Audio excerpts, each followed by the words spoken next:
샬롬 샬롬 샬롬 샬롬 샬롬. 하나님 사랑합니다. 여러분 주 안에서 사랑합니다. 열왕기하 19장 14, 5절, 갈라디아서 1장 6절에서 10절 최고의 가치 예수님, 이런 제목으로 함께 은혜를 나눕니다. 14절에 보니 히스기야가 사자의 손에서 편지를 받아오고 야훼 성전에 올라가 히스기야가 그 편지를 야훼 앞에 펴놓고 그 앞에서 히스기야가 기도하여 이르되 그룹들 위에 계신 이스라엘의 하나님 야훼여, 주는 천하 만국의 홀로 하나님이시라. 주께서 천지를 만드셨나이다. 이렇게 기도하죠. 종교다원주의는 하나의 하나님을 믿지만 하나님께 나아가는 그리스도는 다양하다는 사고방식입니다. One God, many Christ, 이렇게 표현이 됩니다. 종교다원주의 사고는 산을 오르되 어느 길로 가든지 산꼭대기에 올라가기만 하면 된다라는 것이죠. 하나님께 가기 위해서는 꼭 예수를 믿어야 하는 것이 아니라 석가나 공자나 모하메드나 자연을 믿어도 갈 수가 있다. 이것이 바로 종교다원주의라고 합니다. 현대 기독교의 가장 강력한 원수는 기독교의 반대자가 아니라 혼합적 동조자들이라는 것, 종교와 기독교를 혼동하는 것이 가장 큰 기독교적인, 반기독교적인 그런 모습입니다. 많은 사람은 무엇을 믿으나 같다 이렇게 생각을 하죠. 기독교의 진리와 다른 종교의 진리는 같지 않아요. 전혀 다릅니다. 예수님 외에 구원자가 없고 예수를 믿지 않고 하나님께 갈 수 있는 자가 없습니다. 일본에는 800만 신이 있다고 하죠. 무엇이든지 만들면 신이 되니까 신이 많을 수밖에 없겠죠. 예수 믿으세요 하면 많은 믿는 것 가운데 예수도 믿어주죠 라고 한다는 거죠. 그래서 예수를 진실로 믿기가 힘든 것이라는 것입니다. 포스트 모던 시대, 종교다원주의 시대에는 실로는 강하지만 그리스도로는 강하지가 않다라고 합니다. 하나님을 알아야 되지만 우리가 믿는 예수님 외에도 많은 그리스도를 만들어 놓았기 때문에 그리스도로는 가르치지를 않습니다. 종교다원이나 동성애와 동성결혼 문제나 동성애자 등 소수 문제, 그 성소수자의 문제를 포함시킨 차별금지법이 현대 한국교회에 대한 가장 심각한 도전이라고 해요. 기독교의 심각한 도전이 되는 것들의 공통점은 성경에 어긋난다라는 것이죠.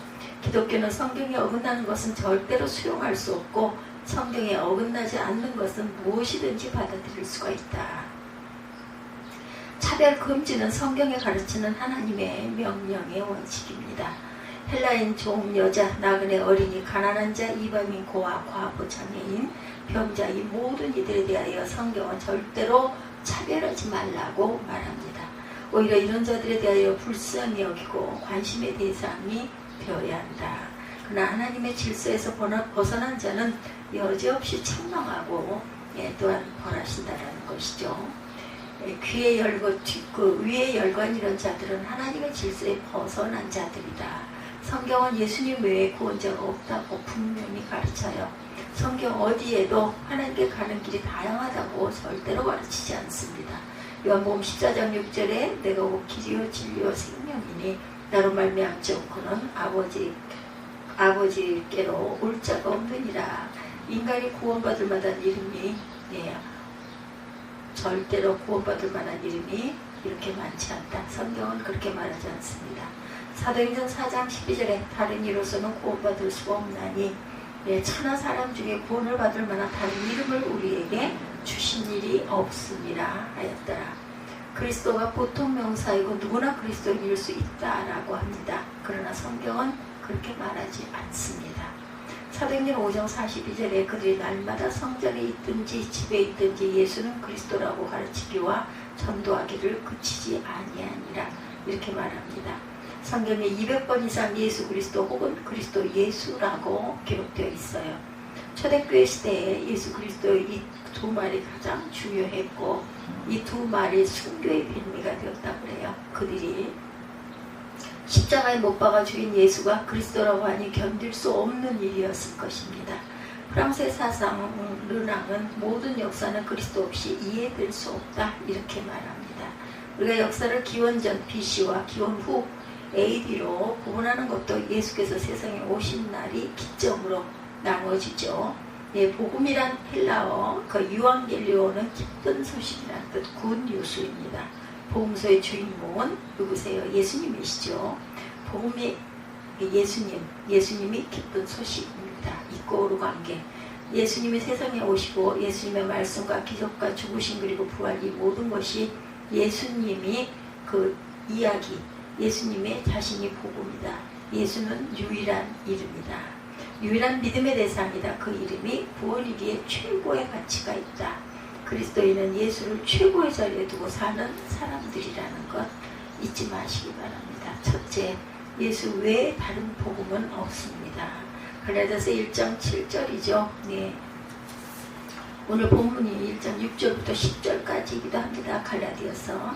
다른 복음은 없나니 다만 어떤 사람들이 너희를 교란하여 그리스도의 복음을 변하게 하려 함이라 이렇게 말하고 있어요. 그리스도 복음 외에 복음은 없다. 복음은 이꼬르 그리스도이십니다. 그분 외에 인류에게 기쁜 소식을 준 인물이 없다. 다른 이란 말은 헬라어로 알로인데 많은 것 가운데 다른 것을 지칭하는 말이에요. 당시의 사람들 가운데 복음이 많다, 구원의 길이 많다고 가르치는 자들이 많았다고 그러죠. 나 바울은 복음은 많은 것이 아니라고 가르칩니다.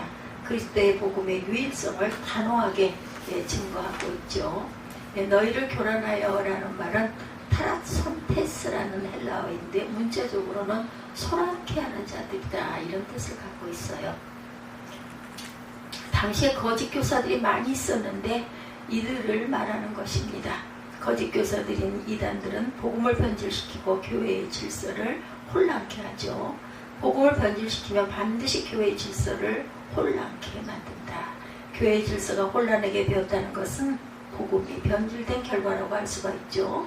출애굽 당시에 고라라는 사람 보면 모세가 호렙산에 올라가 있는 동안 백성을 선동하여 애굽으로 다시 돌아가자고 하였고 하나님께서 벌을 내리셔서 땅이 갈라져 많은 사람이 죽고 연병으로 죽게 하셨어요. 모압왕 발락은 선지자 발람을 꼬여서 거짓말로 이스라엘을 저주하게 하죠. 아합왕의 왕비 이세벨은 백성들로 하여금 우상을 숭배하게 하고 행음하게 하여 죄를 짓게 합니다. 시몬이란 마술사는 돈으로 성령을 사려고 해서 사마리아를 혼란케 한 사건도 있었죠. 그 외에도 성경과 역사에 거짓 그리스도, 거짓 선지자, 거짓 교사, 거짓 증인이 지금까지 얼마나 많은지 모르죠. 이 모든 것이 하나님의 복음이 아닌 다른 복음이다. 파스칼은 하나님께서 자기 형상대로 사람을 만드셨고 사람 역시 그대로 화품을 한다 라고 말했어요. 자기 형상대로 예수를 만드는 사람이 있다는 것이죠. 자기 입맛에 맞는 그리스도, 구세주, 복음에 만드는 재주를 가진 영악한 인간이 있다. 누구든지 심지어 하늘의 천사라도 다른 복음을 믿고 가르치면 저주를 받을 것이다. 저주란 말은 헬라어로 아나데마란 말인데 하나님께로부터 버림받은 것을 말합니다. 아나데마. 히브리서 6장 8절에 만일 가시와 몽키를 내면 버림을 당하고 저주함에 가까워 그 마지막은 불사름이 되리라 이렇게 증거하고 있어요. 저주권은 성경시대에 드물게 나타난 일입니다. 구약시대에는 모세가 애굽 여인을 취하자 모세를 비방하는 미리암이 한센병에 걸리죠. 네. 하나님의 백성을 선동하던 고라는 땅이 갈라져 죽었어요. 신약시대에는 초대교회에 아나니아와 삽비라가 성령을 속이다가 그 자리에서 또한 죽습니다. 신학의 결론은 요한계시록 22장 18절에 내가 이 두루마리의 예언의 말씀을 듣는 모든 사람에게 증언하노니 만일 누구든지 이것들 외에 더하면 하나님이 두루마리에 기록된 재앙들을 그에게 더하실 것이요 이렇게 증거하죠.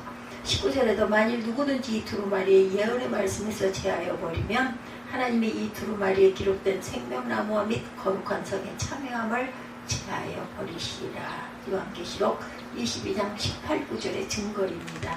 사도시대에는 북녀의 사도들에게 축복권과 저주권이 있었죠. 요즘도 어떤 목사님은 목사에게 사도권이 있고 축복권과 저주권이 있다라고 말합니다.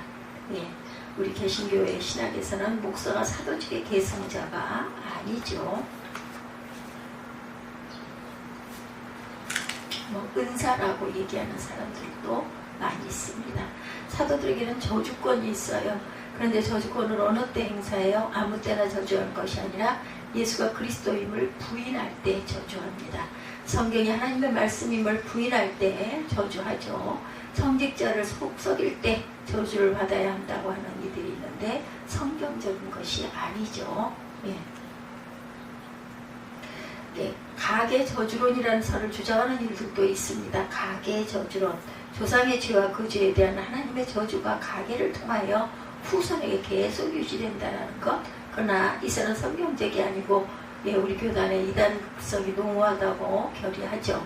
하나님은 결코 인간을 저주하기를 기뻐하시지 않아요. 그리고 죄를 짓고 잘못된 것은 그대에서 끝내라 말씀하고 계십니다. 현대 성직자인 목사는 사도성과 제사장 설을 가진 것이 분명합니다. 그러나 목사는 목사만 가지는 것이 아니라 정통 신학에 의하면 모든 성도가 다 왕같은 제사장으로 하나님과 직접 교통을 통하여 기도하고 죄사함을 받습니다. 신약시대에 그렇게 되어 있죠. 근데 성직자만 이 직을 가졌다고 저주하는 것은 옳지 않다.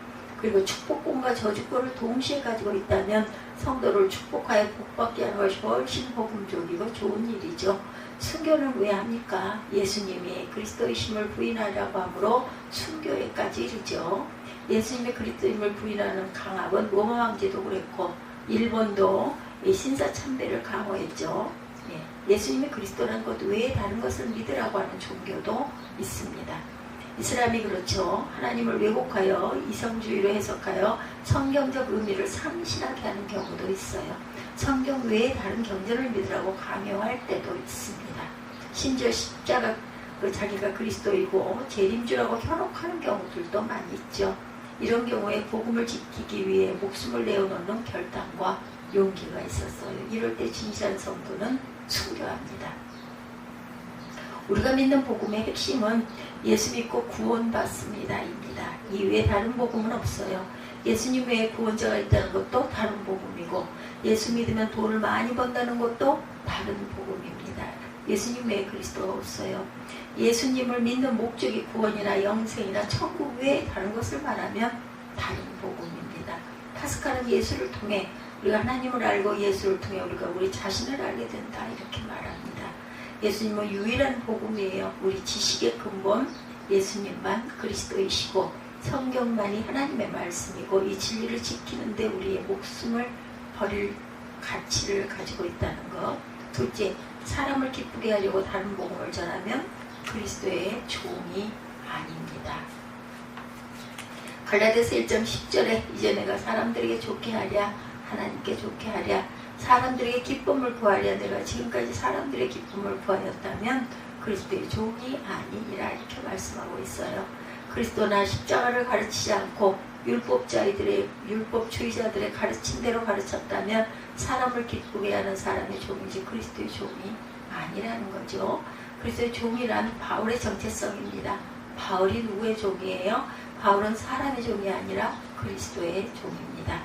그리스도의 종이란 바울의 정체성이라는 것. 당시에 종, 둘로스는 비천한 존재였어요.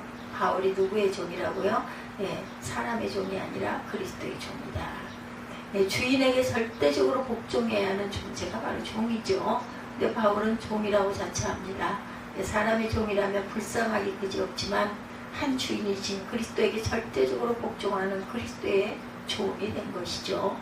사람에게 듣기 좋게 하려고 해야 할 말을 하지 않고 사람의 눈치를 보고 좋게 말하려고 하는 것은 그리스도의 종이 아니라는 것.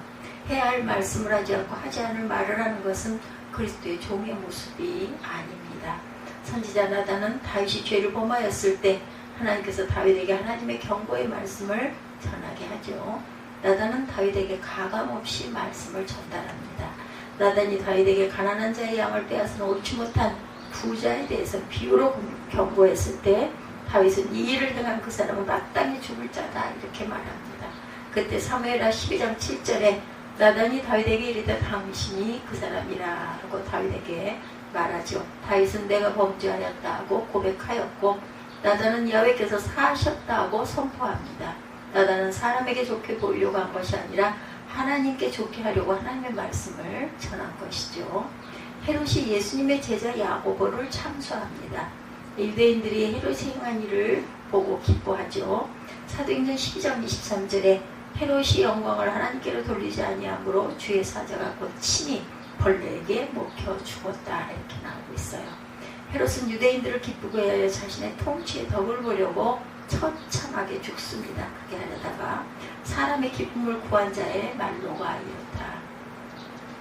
하나님의 말씀을 내게 맞추어 해석하는 것이 아니라 나를 하나님의 말씀에 맞추어 살아야 한다.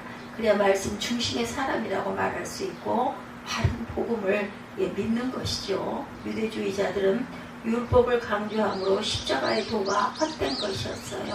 자기들이 예수님을 십자가에 못 박아 죽였는데 십자가의 도를 좋아할 리가 없죠. 그래서 유대주의자들을 기쁘게 하려면 십자가를 빼고 사람을 빼고 은혜를 빼고 율법을 말하고 문자를 가르치고 단죄를 지시해야 한다라고 말하고 있습니다. 고린도전서 1장 22~23절에 유대인은 표적을 구하고 헬라인은 지혜를 찾으나 우리는 십자가에 못 박힌 그리스도를 전하니 유대인에게는 거리끼는 것이요 이방인에게는 미련한 것이로되 이렇게 말하고 있죠. 유대인을 기쁘게 하려면 표적 이야기를 해야 합니다. 표적을 보여줘야 돼요. 헬라인을 기쁘게 하려면 지혜 이야기를 해야 합니다. 철학 이야기를 해야 한다는 것이죠. 그러나 그리스도인을 기쁘게 하려면 십자가 이야기를 해야 한다. 십자가를 증거로 보여야 합니다. 십자가 설교가 지겹고 십자가 이야기가 재미없으면 참 그리스도인이라고 할 수 없을 것이다. 설교는 하나님의 말씀을 전언하고 배달하는 것입니다. 설교는 설교자가 자신의 말을 하는 것이 아니고 설교자는 어디까지나 하나님 말씀의 배달꾼에 불과하다. 그러므로 하나님의 말씀을 정확하게 배달할 필요가 있습니다.